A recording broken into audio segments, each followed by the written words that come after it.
It's 9 a.m. in New York City. Happy Saturday.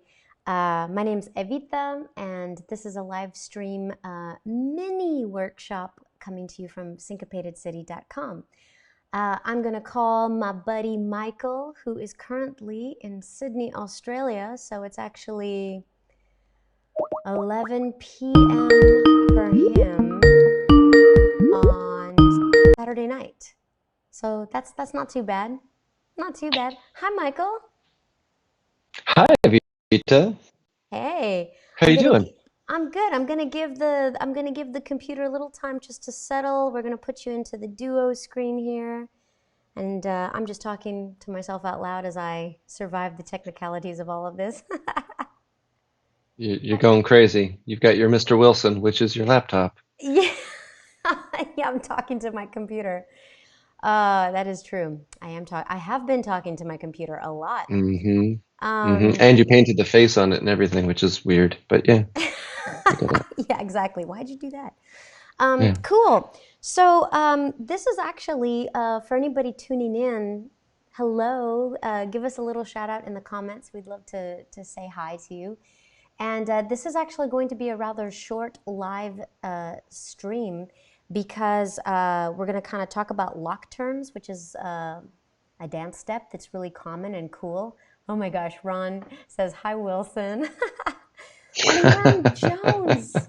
Leanne Jones, good morning. Good Awesome. morning, Lee. So this is going to be a short live stream out kind of just to the public, but then, after about like 15, 20 minutes, we're going to turn things over into a Zoom, a private Zoom session.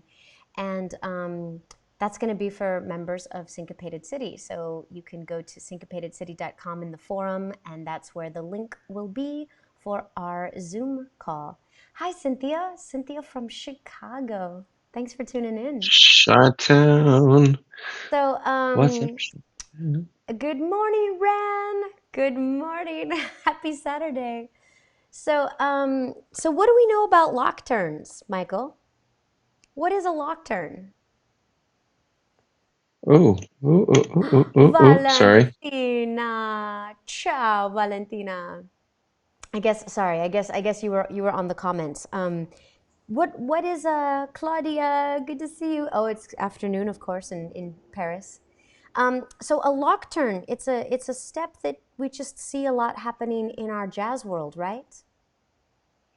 The laughter, yeah, it's kind of it's all over the place in our jive, in our jive dancing, in our solo jazz and Lindy Hop and yeah, or jive. I'm sure it's in jive as well. Yeah. So basically, a lock turn, of course, is going to be it involves a turn, but it's primarily where our legs get locked up or twisted up. They're intertwined, and then we turn ourselves out of it. Yeah, and of course, you can do it on the other side. But we see this in so many of our solo jazz moves, and there's a lot of different variations and styles and ways that we can do them. Yeah, I think like one of the most basic ways to do it that I know of is just with kind of starting with a rock step to prep ourselves and then uh, crossing the legs and then unwinding ourselves once we do so. So kind of Right. like is an 8 count idea maybe. That's right. That's right. Yeah, And I'm yeah, I'm I'm exactly. wearing the worst thing possible today, but it's because I was cold. But we see the rock step, and then here you're going to twist your hips as far around as you can so that your center gets that twist or the lock, and then it resolves. And yeah, exactly. And I think the again, like I first learned it when I first was introduced to it was just a rock step cross, slowly unwind. So it was kind of I think it took about 8 counts, which was really easy for my simple brain to digest. Though we can have some variations. It was just like a rock step, you cross, you turn it around, you go. Right. And it's also maybe easier to negotiate the turn if it's slow, right? You've got all Right. that time, 5, 6, 7, 8, to survive the rotation. Right. Exactly. So yeah, I'm going to stand up for a second as well just to see if I Awesome. can if I can see if we can get my legs in here. I'm going to match the carpet just a little bit, but It's it's true. fine. It was just something of a rock, step, cross, you slowly unwind. And then I think in the class that I learned it from, then we did it right away. Other side, you cross and you turn it around, and then you rock, step, you cross and you turn it around. And so we would just, I remember in class just practicing something very simple like that, but Yeah. learning how to do it on both sides. Yeah, that's nice. That's nice. I know a lot of people are going to be asking, or they usually ask about the feet and how we unwind the feet. So I think we're going to break that down and talk about it. But a quick, short answer for right now would be, do you, Are you setting me up for putting the you on the answer? I was spot. like, Yeah, yeah. To basically to deal with your feet. yeah, so and again, I'm in tennis shoes on carpet, the ideal setting for a lock turn. But the way that I would negotiate that is the right in front of the left. I've got my weight in the toe of my right foot, and as I turn, I pick up the left heel like this, but I'm favoring the left foot. So now I'm still on that left. But in order to do the exercise that when I was learning this, as we do the turn right here, I actually put my right heel down Oh, I and then love I'm that. on the right foot. So now the left foot is free to go the other way. Oh, I love that, Michael. That's so pretty. That's so very So pretty. it almost ends up being kind of a toe heel turn, if you will. And I think you will. And I think I will. That's great. Cool. So Yeah. I do want to say to everybody who's tuning in and watching, the lock turn is a lesson that we have in our membership at syncopatedcity.com. We have a whole kind of collection of solo moves, solo jazz moves, routines, exercises. And the lock turn was a new lesson that came out, I think, 2 weeks ago. And Mm. so, with this mini member workshop, what we're going to do is after we kind of give a couple of more variations to you, the world, then we're going to actually workshop with our members and take a look at them, give them feedback, and break down some more stuff. But thank you for that, Michael. I know that a lot of students, a lot of people kind of get fumbly with their feet, and they just end up on the wrong foot. So I love that toe heel press. Oh, toe heel press.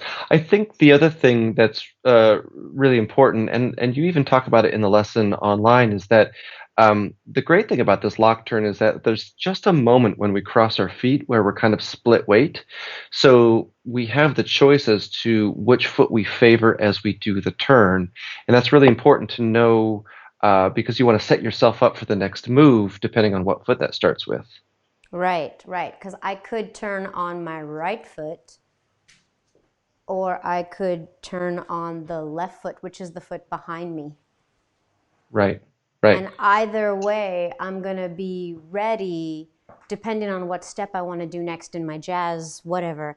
If I need my right foot or my left foot, I'll be okay. I'll be okay. So Right. the rhythm that we were using initially and breaking down was a very simple 1, 2, 3, settle on 4, and then we have 5, 6, 7, 8 to unwind. Is that correct? Yes, that's exactly. Awesome. So we have three other rhythm things to play with, or three other rhythm possibilities. Hmm. How about the Yeah, first one?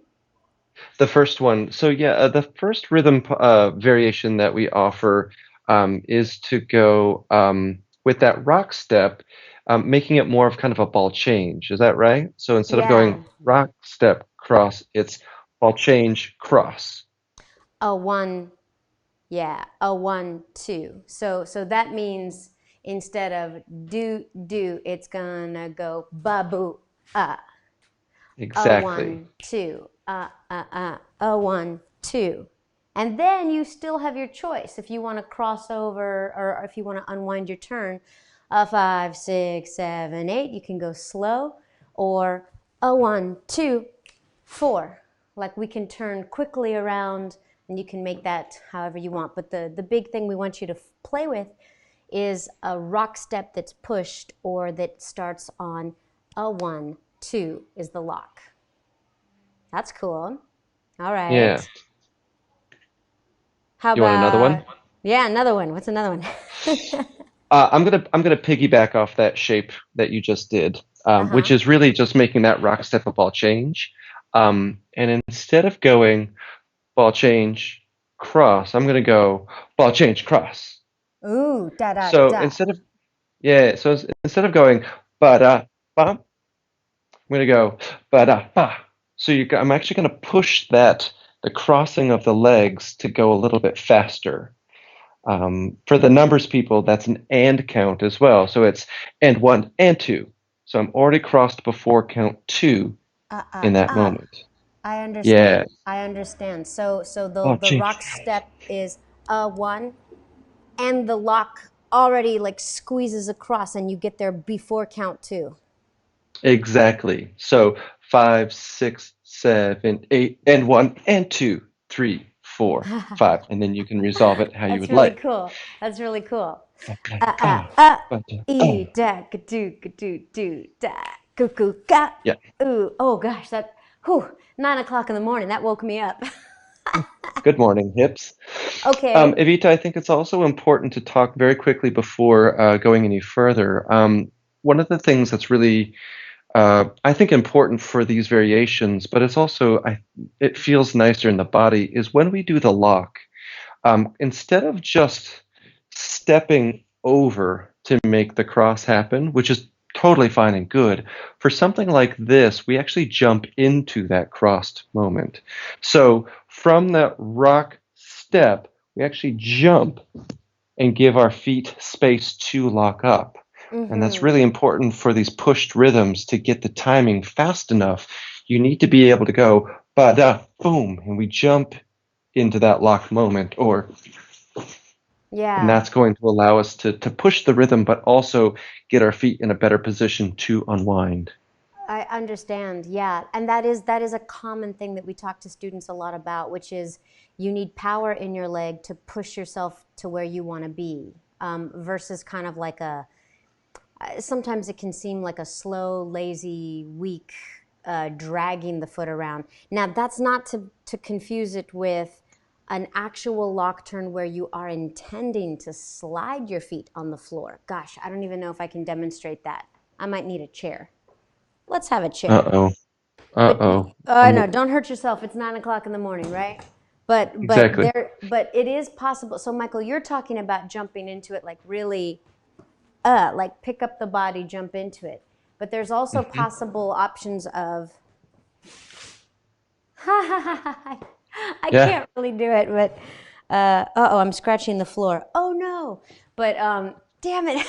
But it's like it Yeah. could be possible as an artistic choice that you want to keep your feet on the floor and slide, but then you're really using some serious core inner adductor muscles in the legs, squeezing your butt to try to get the legs around. And then, Exactly. of course, Yeah. if it's the faster rhythm that you were suggesting, that's really intense. Absolutely. Yeah, and I think both versions, whether you jump into it or whether you slide into it, you've got to push that rhythm, and it, like you said, it takes a lot of the inside muscles to really keep everything tight to make that happen in time. Yeah.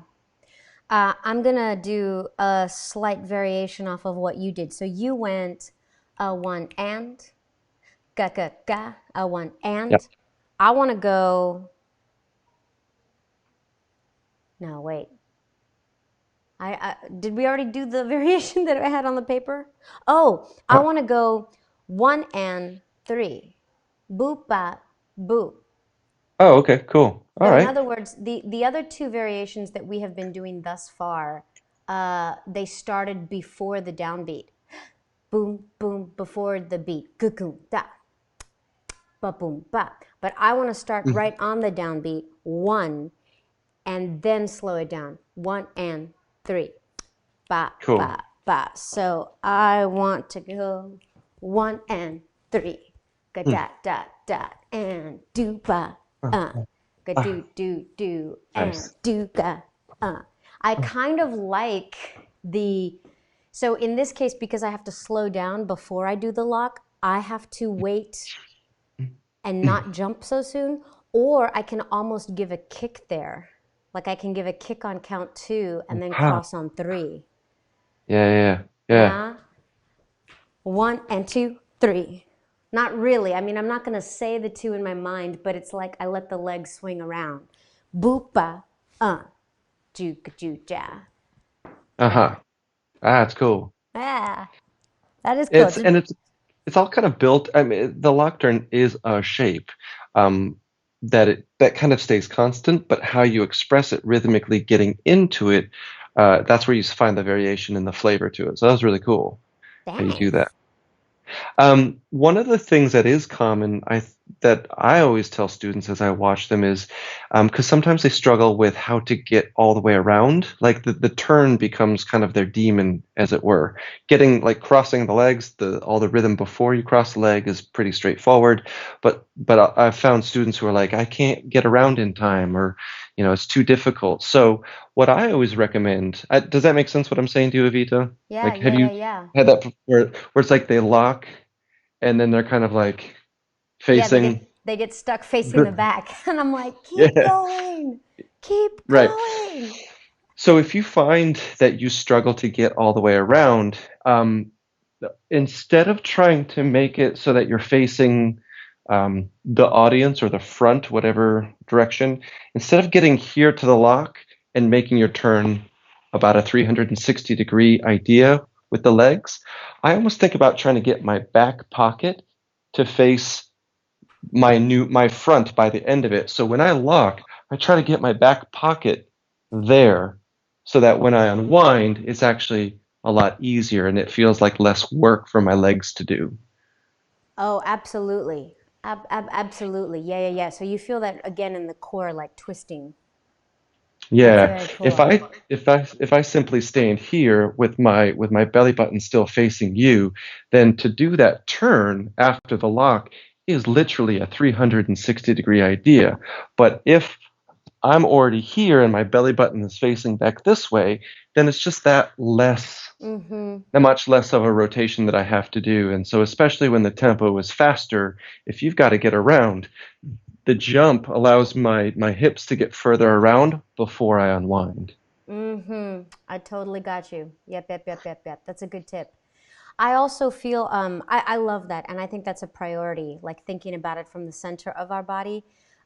But another possibility is it really depends on the pivoting of the foot at the bottom too. I mean, I feel Mm, if your shoes are sticky and if you can't actually pivot, then you're going to have to jump through that turn uh, in order to avoid the friction that's holding you back from finishing your mm, rotation. Yeah. yeah, Wow, we've got a yeah. couple of more. Hello, Monica from the Canary Islands. Hello, Allison. And we have Michelle, good morning in Parma, Italy. Thanks, Guten guys. Morgen, Esther. Hallo, Yeah. Esther. It's good to see you. so, um, Um, so there was one more concept here, Michael, about using the lock turn sort of as a break or as a transitionary bridge step. Do you want to talk about your thoughts on that? Yeah, I was just, well, it was kind of, I don't know how students come to the step because there's a lot of different examples of it. So in terms of thinking about how we use our lock turn, I was just trying to think about some examples or some constants that we find, and I feel like um, a great place to put a lock turn is as a break step. So Mm-hmm. if you're doing a jazz step, for example, and you're doing three of something, you can use this lock turn as kind of a simple break or a transition step. Does that make Right. sense? Yeah, no, Yeah. absolutely it makes sense. I mean, I think we see exactly what you're talking about. We see that a lot in the Big Apple line dance, right? Don't we Yeah. see we see Yeah. at Big. when we do the Big Apple and we're in the line part of it after Siska Yeah. Boom Ba. Do you want to show that to Mm, us? triple step, kick, kick, triple step, kick. kick, lock, turn here, a 5, 6, 7, 8. See, that's Yeah. the first So place you have it. And then kick, step, kick, boom, boom, hit, kick, rock, step, lock, turn lock, on the other foot. lock, turn, and then we Yeah, go into skate, skate, skate, skate, skate, skate, yeah, skate. and I think, skeet, skeet, skeet. yeah. And so both of those examples where you did the lock turn, they did kind of sit at the conclusionary end of that little chunk or phrase. It was kind of like at the Yeah. end of those 4/8. Exactly. Yeah, actually, the what's great, I think, what's cool about the lock turn in that example is that you have two lock turns in there, and and they both happen on different feet. So the first time, triple step, kick, kick with this right foot, it's rock step with the right foot to do the lock turn, and then at the end of this little idea, right here, it's the left foot that gets us into the lock turn. So that little section of it's 4/8 of music actually allows us to work on both the lock turn on both sides. So we're Yeah. balanced, which is really cool. Yeah. Yeah. That is very cool. Um, We love balance. the lock turn also illustrates the point of that we were making about the fact that it's used kind of at the end of an idea as a break step of sorts, but it's more about a transition step. So the first the lock turn that we do is actually not at the end of a phrase. It's a 1, a 2, 3, 4, 5, a 6, 7, 8, 2, 2, 3, 4, 5. So it's kind of in the middle, but that gets us as a transition into 3, 2, 3, 4, 5, 6, 7, 8, 4, 2, 3, 4, 5, 7. So that's that transition at the end of the 4/8. So I it's really nice because gotcha. it serves kind of two I purposes. love that. I love that sort of mathematical appreciation of the geometry of where the lockstep exists in the choreography of the Big Apple. That's super cool. Yeah. I wanna answer real quickly. Maybe this will be the one question that we take, and then we need to break out into the member Zoom section. But Andrew wrote saying, "Can you give us blues dancers an example of how the lock turn could be used when doing solo blues?" And I would say, yes, of course. Yes, of course, Andrew. So, um, Hmm. if I was doing something kind of slower and more bluesy, first of all, sorry, I'm wearing this like big old baggy thing because I was cold this morning. But it's got to be all about the hips. If I'm doing something slower, and so when I take this rock step, I'm going to accentuate as much as I can the spiral feeling in my body, in the ribs and the hips. And then I would probably, instead of jumping, I would do some sort of a drag, a big old Mm. dramatic drag. Let's see if I did that on the other side. So again, hips, core movement, kind of slow, indulging. On this rock step, I would spiral, I would drag, and when I lock, I'm gonna kind of counter as much as I can. And something you might notice is I'm tipping in my shoulders and I'm kind of like arching in my arms. Again, that's to create this bigger wave in my body. And then Mhm. I don't know, depending on how much momentum I have, I'd probably use the power of the legs sweeping across the floor to maybe give me 2 or 3 turns. Or depending on my balance and stability, I might try to really, really milk it like super painfully slow. I don't know, that could be, oh, like a lollipop turn where you're like here and you do kind of like a big stretch. That'd be cool. Mm. Yeah. Anyways, I hope that was helpful, Andrew. And I've got thank you one for other thing tuning to. in. Oh, sorry. Oh, Didn't mean to please, no, interrupt you. please, please go. You kind of. This is great because we didn't even plan this. We didn't know Andrew was going to ask the question. But Andrew, I've got a recommendation for you in terms of reference point. You're going to go to YouTube and you're going to look up Earl Snake Hips Tucker. And roughly, he does it several times in his snake hips routine, but at around 40 seconds, you'll see him do what to me would look like a lock turn in kind of well, it's in snake hips, but I would say it also applies to bluesy kind of movement. And Evita, that's actually kind of what you demonstrated already. So well done to you. Um, but yeah, Yeah. it's again, it's not blues dancing, I would call. It's what Earl Tucker did was very much a variation or a style of dance called snake hips, but he does lock turns throughout his routine and it's a transition. Yeah, well, he it was like in the eccentric dancing category, so there was just more opportunity to kind of do things outside the box. Right. Yeah.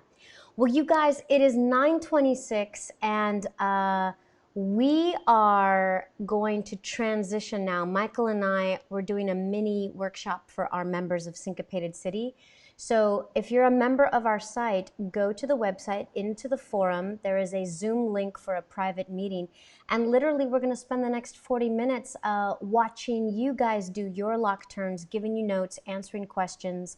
Also, Michael, you had 4 fabulous YouTube clips that we were also going to watch, study, get ideas from. And I can tell everybody now who's watching, we're going to look at the Berry Brothers, Panama, Haiti. We're going to look at Joan McCracken Ballet and Jive, which is very much a balleric, modern, contemporary kind of interpretation of jazz. We're going to look at the Nicholas Brothers, the clip down Argentina way, and we're going to look at Day at the Races. We're going to look, there's 2 really great examples of lock turns. So, without further ado, you guys, thank you so much for joining. We'll be doing this, our intention is to do this every Saturday at 9 a.m. in the month of May. So we're going to do this again next Saturday, and then of course it will be followed by our mini member workshops. Different topic each week, of course. We won't keep rehashing the lectern. Yes, that's right. Different topic each Saturday. So, members, we'll see you in that Zoom meeting soon. Thank you, everybody, for tuning in, and we hope that you have a beautiful, happy weekend. Yay! Bye, Michael. See you in a minute. See you in a minute, Vita. Bye, everyone else. Thank you.